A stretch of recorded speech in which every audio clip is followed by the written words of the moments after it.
Hello and welcome to episode 25 of the Wilder podcast. In this episode, we focus on rewilding training. We are fortunate enough to be joined by Laura Fairs, the rewilding course lead over at Embercombe, and we get to speak to 3 inspirational alumni of the course in order to better understand their motivations for signing up, how they felt during the course, and their reflections on the impact of the course on their future plans.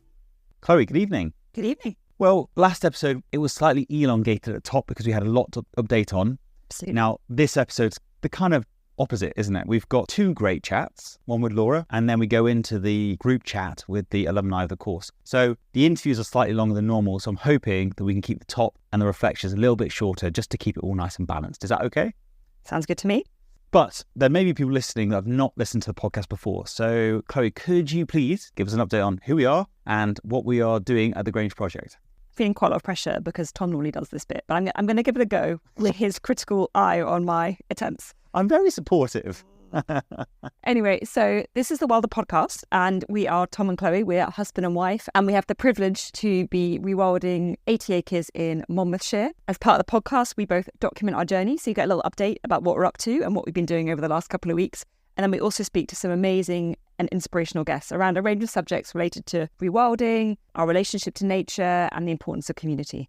Yeah, and I think the key thing to mention is that before a year ago, we were utter amateurs in all of this. We don't have qualifications in ecology. We don't really have any experience in volunteering either. So this is a completely new journey for us. We hope that people can join us on the journey as we learn, as we implement what we've learned and speak to some fascinating, awesome people. And we ask all the stupid questions. We are happy to ask stupid questions.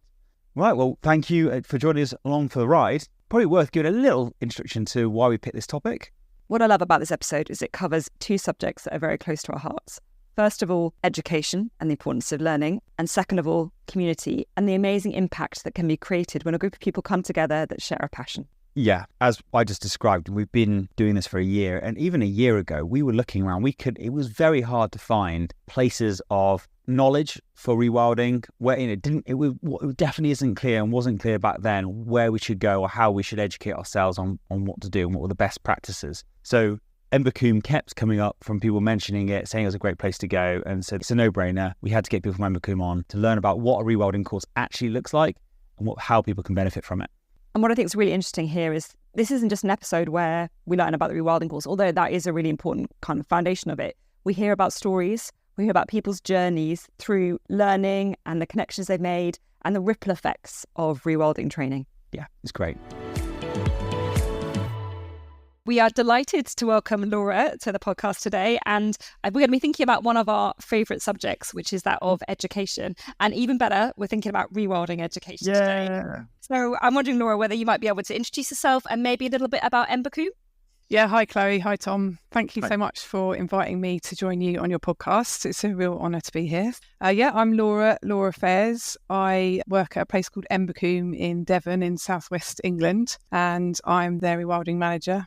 My background is about over 25 years in nature conservation, nature recovery work, working for different NGOs, starting off as a volunteer on a trainee scheme with the BBOUT, Berkshire, Buckinghamshire and Oxfordshire Wildlife Trust way back after finishing uni, and working for various local authorities as ranger and managing nature reserves for different wildlife trusts, moving through to farm advice and natural flood management before coming to Embercombe here in Devon. And Embercombe is a eco-education retreat venue down in Devon where we hold courses and programmes so people can live close to nature and learn about what gifts they can bring to the world that lead us to a better future. Embercombe has been around for 25 years. We just celebrated our 25th anniversary a few weeks ago. We believe in something which we call the twin trail, which is inner work that leads to outer action for a better and more flourishing world for all species, not just for humans. I'm trying to hold myself back from asking even more questions because Embercombe is the 25-year history. It's huge. It hasn't always been an education place for nature rewilding. It's gone through a number of evolutions and iterations. We've got a lot to cover in this episode, but would you mind just speaking for a couple of minutes just on the founder of Embercombe and then a couple of the evolutions it's gone through? Again, not in any detail, but just to give context for listeners. And of course, as always, listeners, the show notes will have the website, URL, etc. if you want to find out more. Yeah, you're right. Embercombe was founded by Mac McCartney our founder, who is an inspirational speaker and has worked in the corporate sector as well, working on leadership and meaningful leadership in the world. And yes, originally Embercombe came about because Mac had a vision actually many, many years before about a place where people could come and learn about tending the land and working with livestock. And that vision became a reality. As you say, not time to cover all of that on this podcast, but that vision became a reality when he came here and Embercombe was founded. And the original aspiration was actually a land-based learning farm, to create a farm where people could come and learn about the land, learn how to grow food and tend livestock, and reconnect with those skills around caring for land. And for many years, it was formed through many hands, lots of people coming here and working the land and creating what we see now, which is a small traditional paddock-based field system with a large growing area. There's a big woodland here, and people would come here and learn those skills and then take them out into the world. About 7 or 8 years ago, a decision was taken here with Mac's growing concern around the loss of biodiversity. The decision was taken to turn away from food production and to rewild the land. So we've been doing that for some time. And initially that's been very passive, just leaving the land and extracting those people and production from the land. But for the last few years, I've been in post and we've been starting to put together a plan of how we're going to put in place some rewilding principles, I guess. It's quite a small site, only 50 acres. So it's really about how can we apply those rewilding principles to this site, particularly one that hosts visitors and participants here on the courses and programmes. And so really it's been about how can we fund that? How can we bring back our form of wild grazing herbivores? How can we regenerate the ecosystem and all the trophic levels that are within that? So we blend a mixture of, I guess, those rewilding aspirations and principles that you might have for a large site with some of the smaller scale stuff that is necessary when you can't have those bigger mega herbivores or carnivores on the site. So we do that through a series of mimicking and just encouraging natural processes where we can. That's a real whistle stop tour, I guess, of Embercombe and where we are now.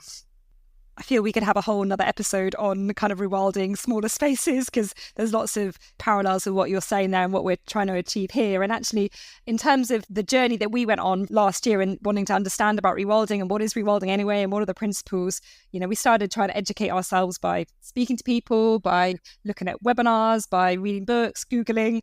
And actually, then we came across this rewilding course. Obviously, that was based at Embercombe. And how did it come about that Embercombe is running the rewilding course? Yeah, so as I say, I started here a few years ago. And when I started here, we started running rewilding residential courses, which at the time we were calling rewilding camps, because they were done in conjunction with an international organisation called Ecosystem Restoration Camps. They were called camps. They've changed their name now to Ecosystem Restoration Communities. So we were running 4-day residential courses where people would come here and learn about rewilding. They were really amazing 4 days. And we sort of had the principle of the 4 days was rewilding the land, rewilding the self and rewilding society. And we tried to sort of touch into those 3 aspects of rewilding. But what we started to realise is that people were coming, and although they were having an amazing time, they were leaving saying, wow, I thought I knew about rewilding and I've come here and now I feel like all I know is what I don't know. I remember one person beautifully put it. They said, I thought I was on the rewilding train, but now I realise I've only just bought my ticket. So that combined with, when I came here, Derek Gow had actually been talking to the creative director of Embercombe at that time and had been saying that he'd been approached by lots and lots of people for his consultancy work of giving advice on rewilding sites, and that there was too many people, and this idea of developing a course where people could learn how to give rewilding advice. So at that time, a few years ago, we tried to get some funding to develop this training and it had a few false starts, so it got put on the back burner. We ran the 4-day residentials instead. And then all of that just led us, after a few years of doing that, to realising that there was this real demand and desire for people to have a more in-depth learning about rewilding. So myself and Ashley Brown, who works for Ecosystem Restoration Communities, the 2 of us wrote and developed this training programme together and created it. And then last year, in 2023, Embercombe managed to launch it. And we had our first cohort last year. So it's been a really amazing experience and a really big learning curve for us to work out what we want to be in that course. I think the biggest challenge has been to cap it and not keep on going, adding more and more modules, but we can come to talk about that in a minute. That was how the course came into its being, a combination of the need for more people wanting to learn about rewilding and also this sort of us running these residentials that we felt needed more. People wanted to dive deeper into the subject. Okay, am I right in saying then that this is the UK's first rewilding course? I mean, I'm not aware of any more, so is that accurate? Yes, we believe so. There are lots of rewilding courses around, but most of them are either a one-day course or perhaps a weekend. So there are a few other courses around, but as far as we know, we believe this is the first in-depth, extended, blended programme. The course itself is about 9 months, a 9-month journey, if you want to call it that. And there are 7 modules. So it's a blended programme. 4 of those modules are online, and we have 3 in-person residentials that are a module as well. And the course starts off in March with module 1, which is all about the context. And we introduce people to really why we are where we are with our land in Britain. And it talks a bit about the history of land use going back in time, touching on things like power, politics, land enclosures, the removal of people from the land. We go on to talk about then post-World Wars and the agricultural transition and the Industrial Revolution and the sort of changes that we've seen in our landscape over that time. We also look back at megafauna and the history of large species and the loss of those. And also then we have one lesson within that module which brings us right up to date from Rewilding Britain about what sites are happening now and some of the stats and data around the changes that we're seeing in some of those, some of the changes of sort of, how many jobs are in rewilding, how many people are volunteering on rewilding projects and the real up-to-date stats that Rewilding Britain have got. Module 2 takes us on to look at surveying and monitoring and how we might create visions for rewilding sites, how we record data, set up baseline surveys, mapping. And then module 3 is the first residential, and we've just had that here actually for this year's cohort, which is an incredible opportunity for people to come here and practice some of those skills. So we look at different surveying and monitoring techniques, and the participants get to give that a go and maybe demystify sort of how complicated some of that is. So, how you might set up a butterfly transect, how you might survey your hedgerow, if you want to do transects and plant surveys, MVC, looking at bird surveys. We'd go out and look at some bats and set up the moth trap if the weather's good. So have 4 days of that. And also we talk about soils and the mycelial network, fungi, and really it's an opportunity for the participants to really start thinking about the types of things that they might want to be considering when they're taking on a rewilding project or getting involved with land. Module 4 is in person as well, and that's about species reintroductions and grazing herbivores and how you might go about both the practicalities but also some of the theoretical and bureaucratic and legalities around that as well. And we're going to visit Rewilding Coombs Head for that in June, so we'll see Derek and some of his species work over there. Module 5 is all about community involvement and the sort of hurdles and barriers that people face to rewilding. So we talk a bit about inclusivity and how different people with different needs and abilities access land and some of the challenges that rewilding faces. As you know, that's something which is actually quite difficult to, I guess, hold our heads up and say that we're doing well. So we really dive into that and talk about some of the challenges around that. And again, what I think is really amazing about the course is we're not necessarily saying that those lessons will teach you everything you need to know, but it's really an invitation for people to start thinking about all these different aspects. And for some people, that will really speak to them. And for other people, it might be the monitoring or the surveying or whatever, but it's really us saying that this is a large part of the different things that you might want to start considering. And these are some of the resources you can take to take yourself further into that learning. And also we do a piece on how to buy land or find land or how to get involved on land in rewilding for different people who may not have their own land or may not have accessibility to land. Module 6 is all about the finances and the business of rewilding.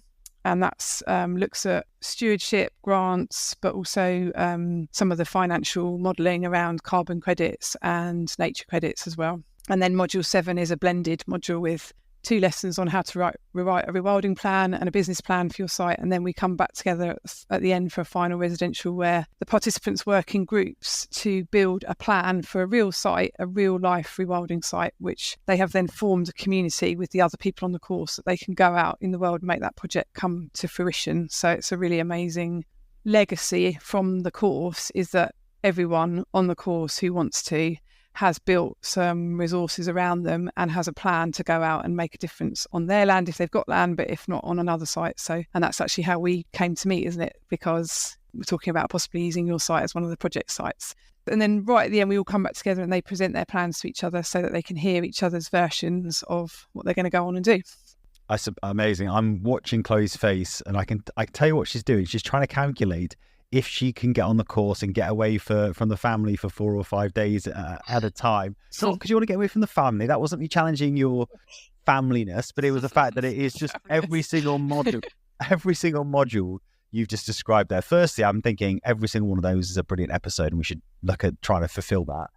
But secondly, it is perfect and exciting. And it'd be very exciting to majority of the listeners to this podcast will be sitting here and going, wow, I'm so glad I'm listening to this. I'm so glad that you guys are there. The flip side to that, I suppose, is I want to talk about the cohort. We've got some interesting reflections from the cohort, having met a lot of them or a number of them. Before we go into that, I guess you are fairly oversubscribed. Is that the case? Are the people listening really excited to get on the course? But I mean, how many people do you take a year and how popular are we talking?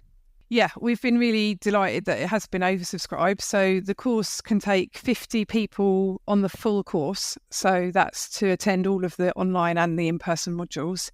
And that's capped at 50 for 2 reasons. One, that's how many people we can sleep here at Embercombe. We can have more if they camp, but we decided also that that's a really big group, to be with and to teach as well. So some of the sessions are split into 2 so that you're in a slightly smaller group and some of them are broken down into groups of 10 for the practical activities. So, but also as an adult, it's actually quite overwhelming to spend 4 days with 50 people that you don't know. It can also be really powerful, which is what we've just experienced on the weekend we've just had.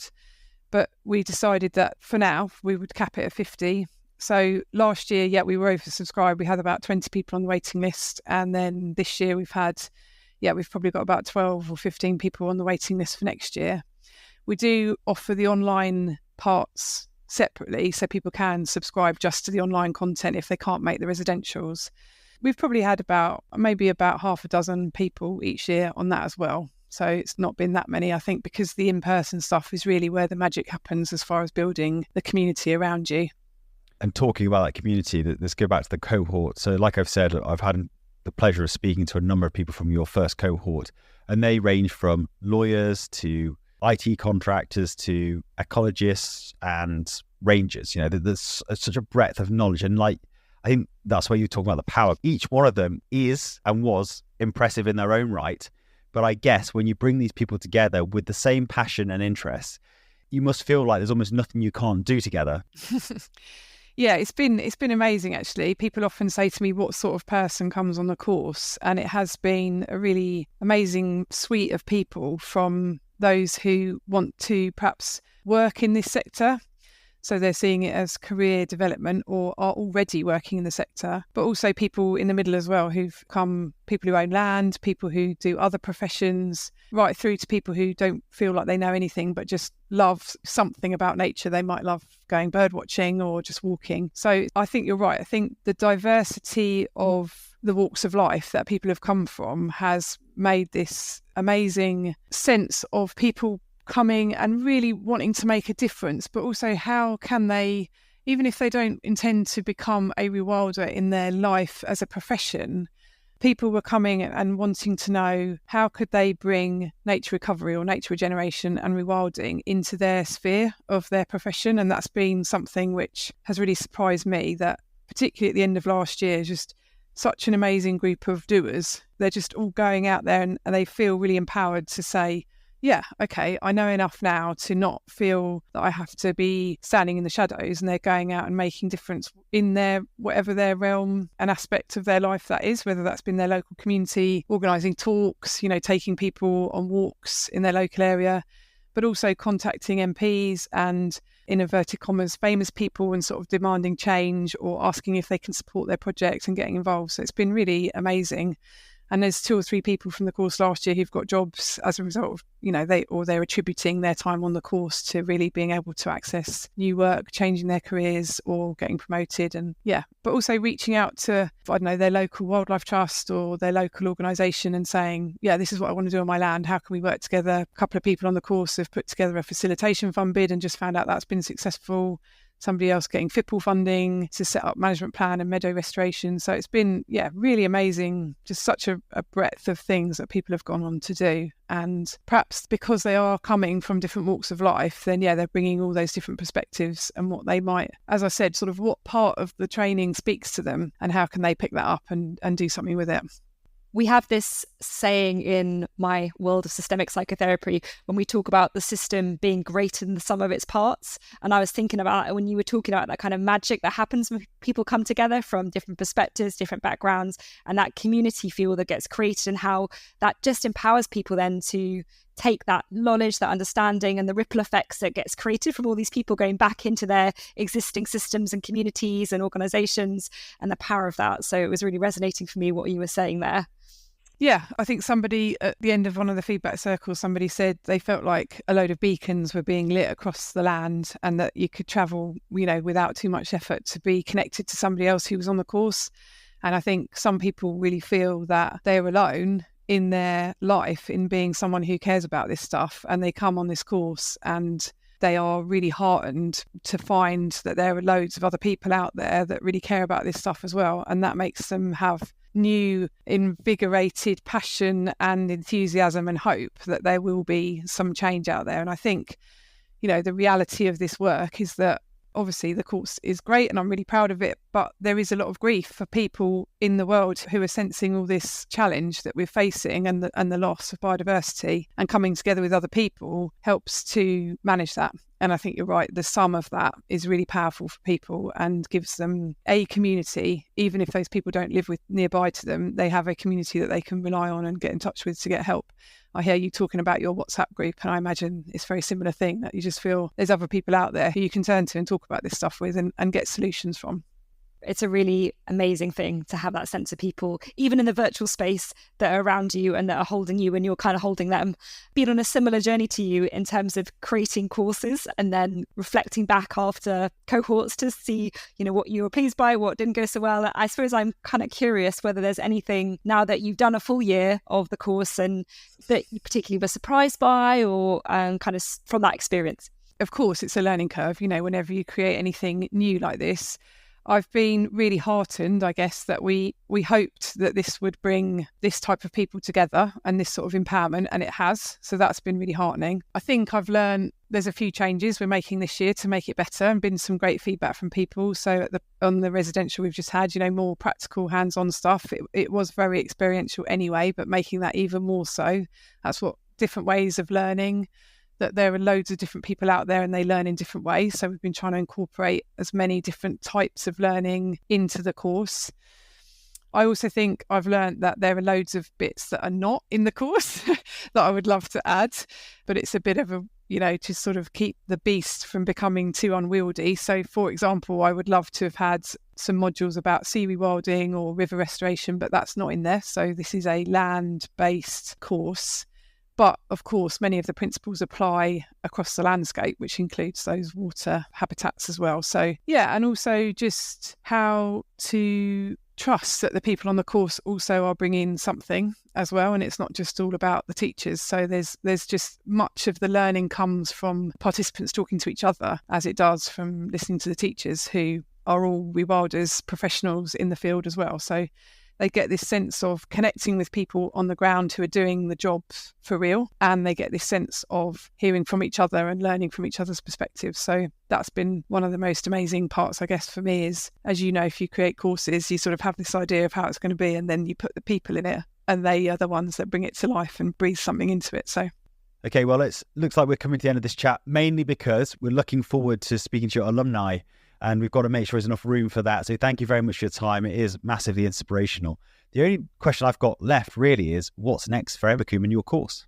What's next for the course is hoping that, next year we'll have just as many people interested, but also we're aware that although the people coming on the course are coming from all walks of life, there isn't a great deal of ethnic diversity in the participants, and that would be something which we have tried to broaden, but knowing my own, within my own echo chamber, that's not been as easy as I'd hoped it would be. So that's something which we're working on, and we've made a bit of progress, but be really keen to be able to make the course more accessible to people who are coming from all walks of life. So that is definitely something that I'm keen to pursue.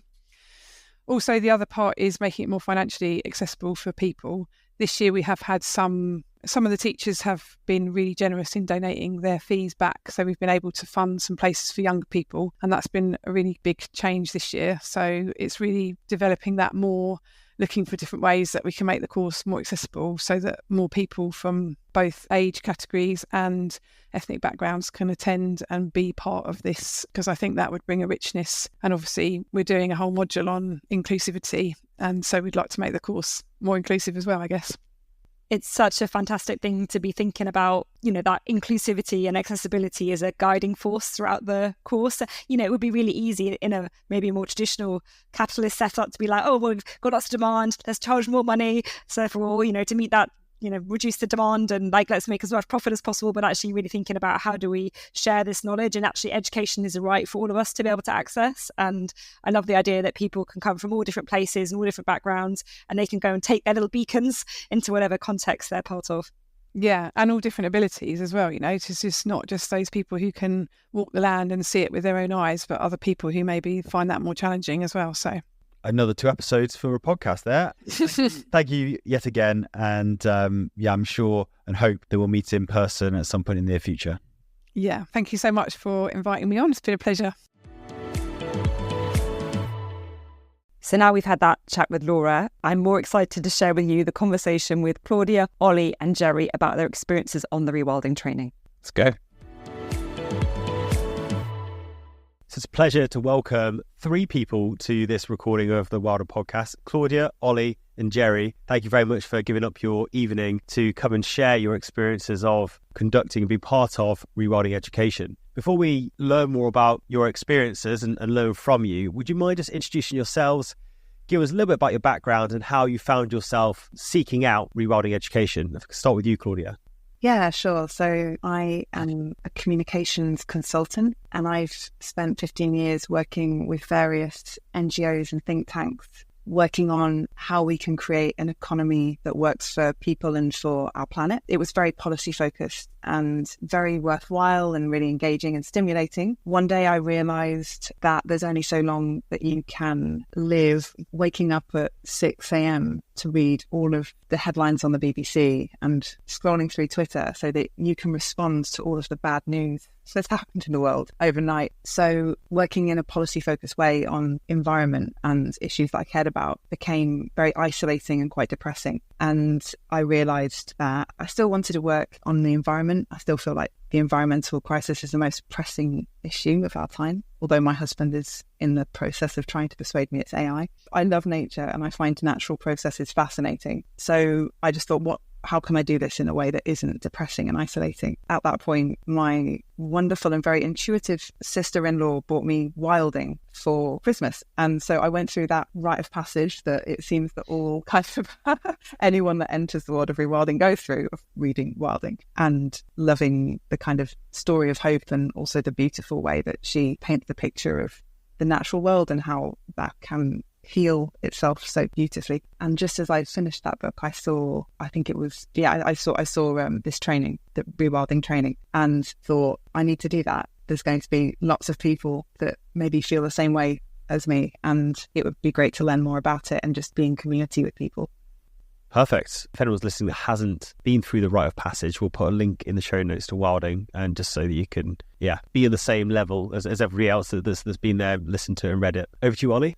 Thanks very much, Tom. So I actually did environmental geography back in the 90s, the early 90s, and we covered climate change as one of the course modules, but people found it interesting at that time and not completely terrifying. And then I guess that I then spent 20 years in data and IT type jobs. And then it was probably in the pandemic where I stupidly decided to start reading a lot of dystopian novels like Stephen King's The Stand and Station 11 and The Drowned World. traversed around the world, and I was reading a lot online about just the state of the biodiversity crisis, which I find almost more heartbreaking actually than climate change, just the loss we've had over the past 50 years. Like for me personally, I feel like I've lived as a human being through the 50 years of most resource abundance for us, but also the biggest depreciation in wildlife and wildness on the planet. Yeah. When I reflect on that, I find that quite heartbreaking, however the climate change situation plays out over the next couple of decades.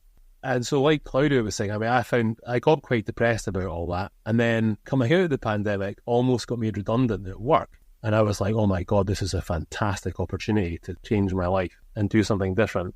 And started to look at like more kind of sustainable nature-based jobs. And then got offered a job to stay in my corporate life and took the very easy route prompted by my wife to bite their hand off and stay there and take the cash. But my promise to myself at that time was I need to do something for myself that's more interesting and more nature-based. And so had a look online at that time for, how could I learn more about rewilding? Like Claudia, I'd stopped reading dystopian novels and read wilding, which for anybody who wants to get into rewilding, like Isabella Tree's book, is the best catalyst, I think, to just really help you understand how by doing less, amazing things can happen on the land. And I started to look for rewilding education or a possible conversion course or something, and there was literally nothing out there. Like I found one thing that I think had happened a couple of years previously and then hadn't been repeated. And then just one evening, I was randomly still searching and stumbled across the Embercombe website and just decided to go for it. Very interesting. I'm just loving hearing everyone's journeys. I just want to just come back to wilding only because it made me remember last week I was dropped off my daughter at swimming, and as you do, you stand at the side, watch the kids swim. I looked around and there's a lady sitting down reading wilding, and I had such a strong urge to go and talk to her about it and to just try and connect, because obviously she's going through this journey that I've been through, etc. I didn't, because of course that'd be weird and I didn't want to come across as weird, but I had such a strong urge to want to do it, and so I can appreciate your point. I was just going to say, so I saw a lady reading wilding on the tube a few months ago, and I had the same urge. I felt like I want to go and say hello because I know that I'll like her. And the last time I can kind of remember that is when everybody was reading Harry Potter, which is probably about 15 years ago now, right? And you're like, oh, no, they like Harry Potter too. They're probably my type of person. Anyway, yeah, Isabella Tree has got she's not got a lot. I was going to say she's got a lot to answer for. She can take a lot of credit for some of the good stuff that's happening. Definitely. And our final guest, last but not least, I think deserves a bit of a special mention. So, Jerry, you've been pivotal of the project here with the Grange Project, helping out, providing your expertise on numerous events and occasions. And so I just want to say thank you very much. Chloe and I both want to say thank you very much for your time. Listeners probably won't know, but Jerry comes over probably once, if not, once every 2 weeks or so to help us with just general work on the land, and a lot of the stuff we've done to date probably wouldn't have get done without you. So thank you very much, Jerry. Oh, you're welcome, Tom and Chloe. I love coming to the Grange. Just fills me with hope, and I always come away just feeling uplifted. I remember my first visit, there were still hay bales in the fields, and you were pointing out which fields were yours. So now to see the land changing and thriving, it's really special. But I work as a forest ranger. I'm very lucky. I'm based in the Forest of Dean, and my job is to educate and enthuse about wildlife. So I feel very blessed to have that job role because I can make a difference, and I have got platform, I guess, to do my bit. But like you, Tom, I'm an ex-military man, and I had 5 years in the Irish Defence Forces in my early 20s. I had some wonderful adventures. I loved my time there. But when my military contract was coming up for a renewal, I had this craving deep inside me for something a bit extra, a bit different. Couldn't quite put my finger on it, but I followed those urgings. So I left the military, sold all my belongings, bought a backpack and took off travelling around the world. I had some wonderful adventures across Southeast Asia and onwards to Australia and New Zealand. And that was my wow moment. Those travels reignited my passion for wildlife. I suddenly had this profound awareness of the diversity of life on the planet. Trekking through the mangrove forest of Borneo, for example, there was just life all around me. And I know we should know this, but to experience it firsthand, it just reawakened how wonderfully diverse the planet is. And through my travels, I had these amazing moments of deep nature connection with all sorts of exotic animals, from whale sharks to paddlemelons, Tasmanian devils. It was just wonderful. And those moments are still deeply instilled within me. They kind of shaped and molded my view on life. Because during my travels, despite all the magic and wonder that I was experiencing, I was still becoming painfully aware of how much of our natural world was being stripped bare. Everywhere I kind of travelled, I could see nature under attack. You know, it was the same old story: habitat fragmentation, anthropogenic pressures, declining wildlife populations. So I started to feel all these emotions stirring deep within me: anger, frustration, despair. But most of all, this like steely resolve was kind of rising within me to fight for nature. So I came back from my travels with this laser sharp focus to do what I could. I don't know if I manifested it or what, but I found a way into the environmental sector. I found a job as an environmental education ranger. And that was where my ranger journey began. That was 17 years ago, and I'm still doing it now. But even here in Britain and Ireland, when I returned from my travels, I saw the countryside with fresh eyes. And I realised that we're only seeing a fraction of the wildlife that we should be seeing. So starling murmurations, for example, their numbers used to be so vast that they would literally darken the skies, you know, as they flocked in thousands. And what we're seeing today is only a fraction of that. Mini murmurations, you could call them. Their populations have fallen by half in the last quarter of a century. So like so many other species, they're in decline, and this is all on our doorstep. And I really feel that the biggest threat that we have is this disconnect from nature, this feeling or this viewpoint that we're somehow separate from the natural world, that nature underpins everything. It's our very existence on this planet. Our ancestors walked the land and they were deeply in tune with the land. So it's within our DNA, it's ancestrally within us. So I think in the environmental sector, no matter how hard you work, no matter how driven you are, you can reach stages of burnout. And I've definitely been on the edge of burnout a few times, because you give your heart and your soul to it. You throw everything into it because you found this vocation. You believe so passionately in it. And I think Embercombe was a godsend for me then, because it kind of refilled the batteries, recharged me up, which I'll emphasise a bit more on a little later.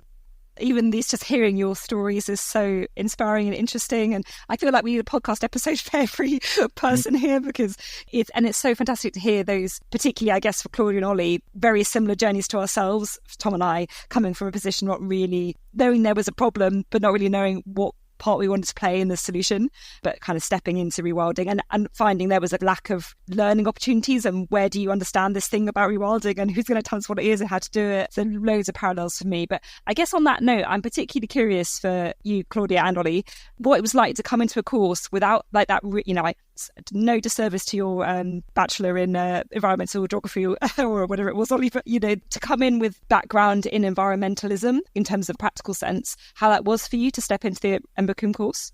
The great thing for me, Chloe, was that on the Embercombe course, everything was interesting. People that I'm very good friends with now that were on the course, they were experts in their field and in the environmental sector. Like Jerry had, you know, many years of practical experience, whether it was volunteering or, you know, working for the National Trust or the RSPB or whatever it was they had done.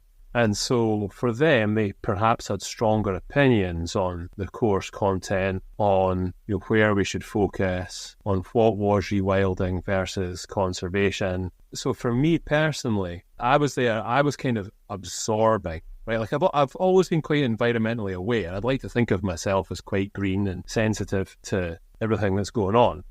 But it was all very interesting. Even doing like the transects as one of the practical exercises, like I hadn't done that since I was at school in biology or something, right? Whereas for a lot of people, that might seem like a very basic activity to do. I was like, this is great fun and very interesting. And it kind of took me back to being a kid a little bit as well. Like it was like rediscovering these kind of joyous things that are educational, but actually a lot of fun. For me, as I say, I was more of an observer, and then it was quite interesting watching some of the debates and conversations growing between some of the more experts in the group. And certainly in the first residential, like I didn't really feel equipped to interject with any kind of opinion, right? Like I was kind of soaking it all up, if you like. Whereas now, having come through a year of the course, I'd feel much more confident about contributing to a discussion like that and putting my opinion forward. And so I think for me, being a beginner, the course was really well equipped to help me right across that kind of rewilding learning experience. And Claudia? I really, I felt also like I was mostly observing for a lot of it. But in that, I felt it was a privilege really to be on a course, well, to be a student again, actually, just to not have to feel imposter syndrome because I'm there to learn. Although that said, I did feel slightly trepidatious at the beginning. I thought, I can barely recognise an oak from a bird. Oh, I know how it feels. Everyone's a student, but some people... Yeah, I knew that we would all be students, but I realised that I would be more student than most other people. And I think it was the case. And that's not me being really humble. I think that I probably had the least obviously applicable knowledge, or I didn't have a background that was anything near a lot of what was taught. But as soon as I got into the course, I realised that the practice of rewilding is so vast and varied that nobody can be an expert in all of it. And that really helped. There were loads of people on the course that had so much knowledge, and that was fantastic. But, we're talking about something that spans everything from the politics of land ownership through to soil sampling, through to actually creating an innovative business that is working in a changing landscape of grants and funding. And there's so much to go at that I realised I want to learn all of it. And also, even if I had the ability to learn all of it, well, actually, what am I trying to say? Essentially, you're never going to be an expert in all of it. And so that was quite relaxing. And it also meant that as I was going through the course, I did find all of it interesting. And I realised that I didn't need to make sure that I understood all of it. Because actually, I thought that whatever path I take and however I use the course, I will probably be not doing every single path. I'm not going to be deep into the politics of land ownership and also running loads of soil samples. And also, I'll probably find a place where I can use my skills and where my interest is deeper and contribute, hopefully, in that way. Although you may not have had any practical or background in it, because of your other skills you're bringing to the conversation around the table, I think that you were bringing a lot of value to that group, just not in the kind of the education sense, which is why you were there. So I'm really glad there's courses like this that are bringing so many professionals together, because communication is so important. We're not doing it good enough in this with the climate crisis, with biodiversity loss. Being able to communicate something in a way that people who are not already engaged in the conversation want to engage in it or be inspired by it. That's the thing. That's the nirvana. That's the panacea. That's the thing we want to try and get to. And it's, I'll come to you and talk to you offline about that another time. Well, my final point, I suppose, is that did you find the duration of the course maybe helped, Claudia, you and Olly, with, yes, you started off maybe feeling like you're slightly behind everybody else or a larger proportion of the group, but actually because you had opportunities to do the courses, reflect on it, do your own learning at home, and over a year, did you feel like you kind of caught up? I'm not sure I would say I've caught up. I think what is quite joyous about this space is there's so much to learn, and it's so intertwined with all of the big challenges that humanity faces, right? That no one's ever going to be a complete expert. And I think what I was going to say while Claudia was talking there was, and to be blunt, nobody was a dick on the course. Like, if I was in a room with 50 people at work, 20% of them would try to be the cleverest person in the room, 20% of them would try to be the busiest person in the room. Whereas within this group, there was a really positive intent to share knowledge across the group and kind of bring everybody with you. And there wasn't a kind of an endpoint goal or kind of gold standard that you had to achieve. It was all about equipping all of us to have the right conversations, to get the rewilding message out there, find our own projects, find jobs, and something that we would find really stimulating and kind of self-fulfilling. Yeah, I'd echo that as well. I think that I certainly didn't feel like I'd caught up, and I don't think I ever could with some of the levels of kind of ecological expertise that were in that room and whatnot. But I certainly felt a lot more comfortable with what I knew, where my interests were. And also I felt very reassured that there are loads of people that know all of this stuff. And I think that the really beautiful thing about this movement is that it is necessarily going to be a very collaborative space. I think that's the impression that I get of it. Maybe it's just my impression so far, but I realise that I now know loads of people that are just brilliant at loads of different things. And so I hope that I think everyone feels like that if they don't know how to do something, they know somebody that does. So it's kind of that kind of power in the number as rewilders. For me, as someone who was coming from a conventional conservation background, that was the exciting space for me to have all these amazing individuals with sharp minds and fresh perspectives coming to the table. And I know myself and yourself, Tom, have spoke about this on some of my days up at the Grange, that I really feel that's what we need now in nature recovery, is people with different backgrounds coming in, fresh ideas, problem solving, different viewpoints, looking at challenges and how we can overcome them with their skills, with their know-how. And I think that's bringing an exciting dynamic to the nature recovery table. I think it's a really interesting idea about interdisciplinary collaboration and how people with different backgrounds and experiences can come together with this shared concept of rewilding. And it's creeping in all sorts of places. Like there's loads of people talking about rewilding therapy, and that's kind of my background in psychology and family therapy. It feels like that terminology, and that's why I like the term rewilding, speaks to so many people. And it doesn't just mean an ecological process, it means something more that we're all trying to work towards, and we're just not quite sure what it's going to be. And then that's where the kind of invitation for everyone to bring your version of that idea into the space that you're working within. So I guess you finished the course back in January. I'm really curious what has been the impact of the learning for you, and maybe we'll go to Claudia first. Sure. I suppose my takeaways are that it's such a multifaceted subject, that it's endless. There's an endless amount of stuff to learn. There's kind of a lifetime of things to discover, which is wonderful. And that the people that I've met so far that have been drawn to rewilding are amazing. They're passionate. They are so interested. They're from a range of different backgrounds. And that I think maybe it was just a very lucky cohort to be in, but very caring and open and fun. So it feels like a nice place to be in terms of, the movement, the sector. And also I took away that it really does require all of us, as we've spoken about, ecologists, carpenters, fundraisers, campaigners, project planners, everyone. And so that's really exciting. It feels like rewilding needs you. And so that's great. And I don't know how I'm going to use it yet, because there is just so much to go at. There's just so much to learn. So I still feel like I'm in in a learning phase. I've got a lot of the theory, and then there's just so much to understand about what's going on around the country. There's lots of policy change. There's lots of different grants and funding changes happening. So I'm still just absorbing that and figuring out kind of where I land within it. There's a poster design, Rewilding Needs You, that I can I'm thinking of right now. I think Isabella Tree probably needs to be in the middle of it, doesn't she? Seems to be the person that converts everyone.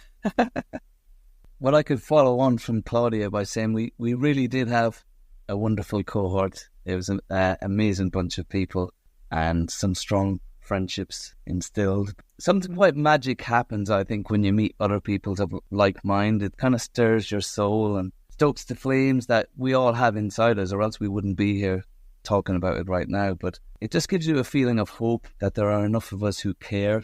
There are enough of us who want to stand up and be champions for nature and to say, this is not good enough, we need to find a better way. And that's my big takeaway from all of this. I mean, obviously I learned a lot, I was inspired a lot, I met some great contacts, but it's the feeling of connection, the feeling of community, the feeling that other people care. And that's really uplifted me. It's recharged me. It's given me a fresh kind of impetus to go out there and keep doing what I've been doing over the years. So I remember being involved with a bat survey probably 5 years ago, and we weren't getting very many species and insects.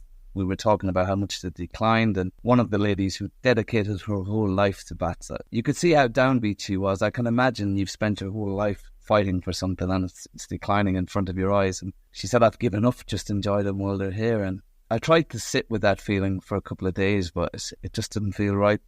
I've got an 11-year-old daughter and I want to fight for a better world for her. And that feeling of hope that we take away from meeting with as I mentioned, other like-minded individuals. It's really inspiring. It's really uplifting. We can all make a difference, I think, individually and collectively. And whether it's rewilding your back garden or having conversations at work or going out there and to do a wide-scale project, it's all valid. Everything's good. We're all bringing something to the table. And that's the big thing for me, that we've all come away with something special on the back end of this amazing training. And Embercombe, what an amazing place to stay. It's such a magical quality in the air down there. Incredible food, incredible accommodation, and just a feeling of community.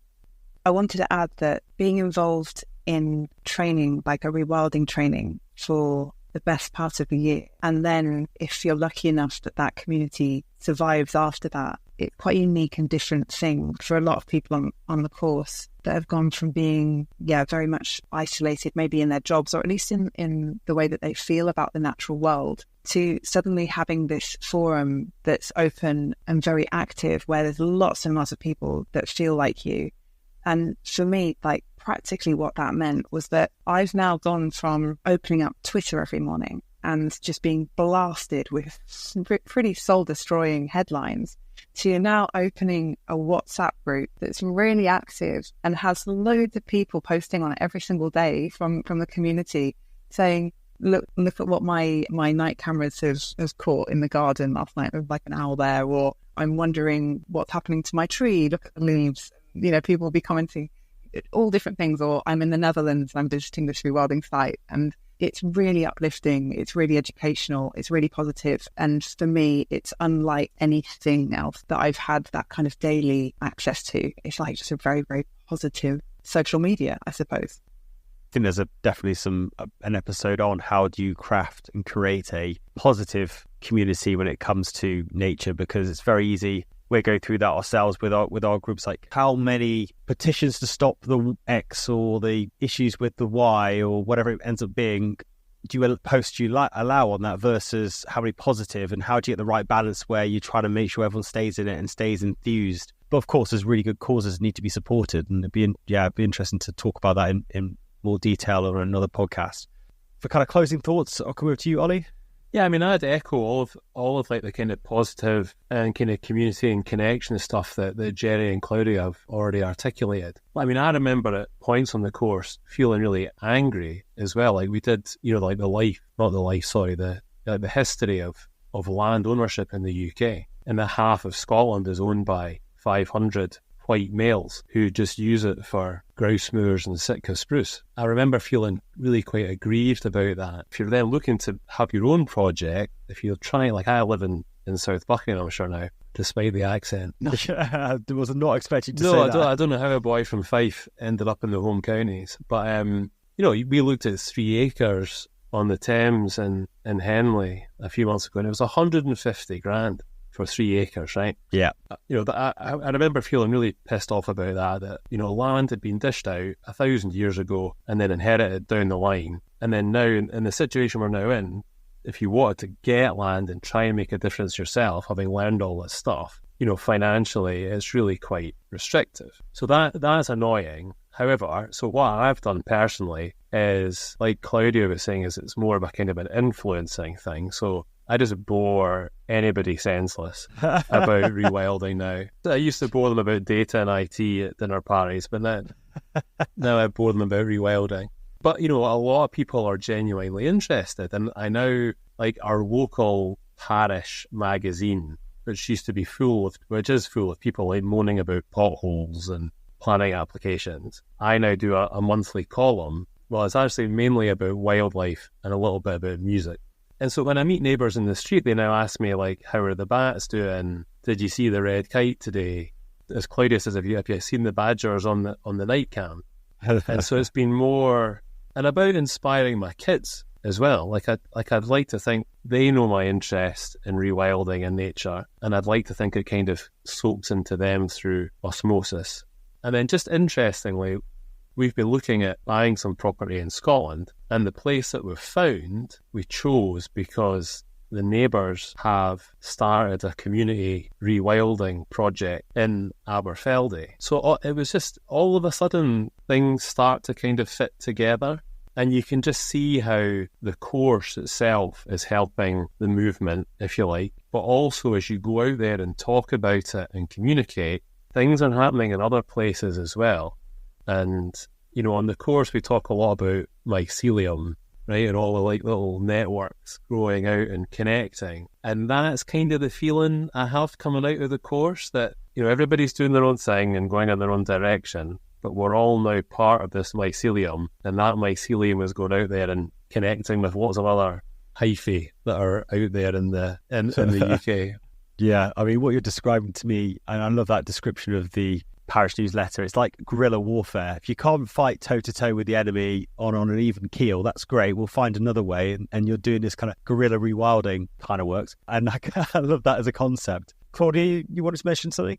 Yeah, with this idea of the mycelial connections, I think that we would all love it if the UK was just covered in rewilding sites, or was just rewilded, you know. It would be nice if it was just wild, actually, as opposed to, it would be great if the UK was wild, and if there was loads more rewilding going on. But perhaps the silver lining to it being fairly few and far between at the moment, or quite a new space, is that coming into it as a newbie, you can really get a sense quite quickly that you've got a good lay of the land, that you understand the key players, and, you know, you've probably read quite a few of the books that are out there on it, and you can probably visit, you know, you might get to a point where you've visited quite a lot of the different sites, you know who people are. So when I joined the course, I noticed that I didn't know the names of all these people that were being mentioned. And then by the end, you think, oh, yeah, I actually recognise most of those names now. It's not a threatening space in a sense. It's like, it's very kind of manageable to get your head around at the moment because of being quite new, as well as it being a very welcoming space in my experience with the people there. And I was also going to add that one of the ways that you can get your loved ones into rewilding is by ruining hikes with them. So, oh, yeah. I love a good countryside hike, but, you know, he has gone through a year of me kind of just pointing out the environmental degradation at every turn, which luckily now he knows it. I know he knows it, and I don't have to do it anymore. Yeah, I've got a good friend, well, we've got a good friend of ours who's, after being forced to listen to the podcast, and I wouldn't advise it on anybody, by his wife, he's now changing career because he's just understood more about what's happening. He's engaged with it. He's obviously chatted to us about it as well, and he's chosen to make a change, and that's wonderful. As long as he gets a job and doesn't become destitute, I'm happy for him. Thank you again. I really enjoyed the conversation, and yeah, hope those connections will keep on spreading. Thanks so much, guys. It's been lovely to be here. Thank you both. What I'm left with after those conversations is perhaps unsurprising given my professional background in systemic psychotherapy, which is essentially about how do we improve relationships and systems, whether that's a family system, a team or an organisation. Is there something about learning is really important, coming away with knowledge and skills is critical, but what people really leave with from these sorts of experiences is the sense of togetherness, the community, the relationships. It kind of goes back to the idea it's not really what you've been told or let's say how people behave, but it's how they make you feel. I think that's something we try and really do here at the Grange Project, is when we want people to leave here, we want them to have felt. Talking about family units and systemic, William, why are you downstairs and not in bed? We'll be right back.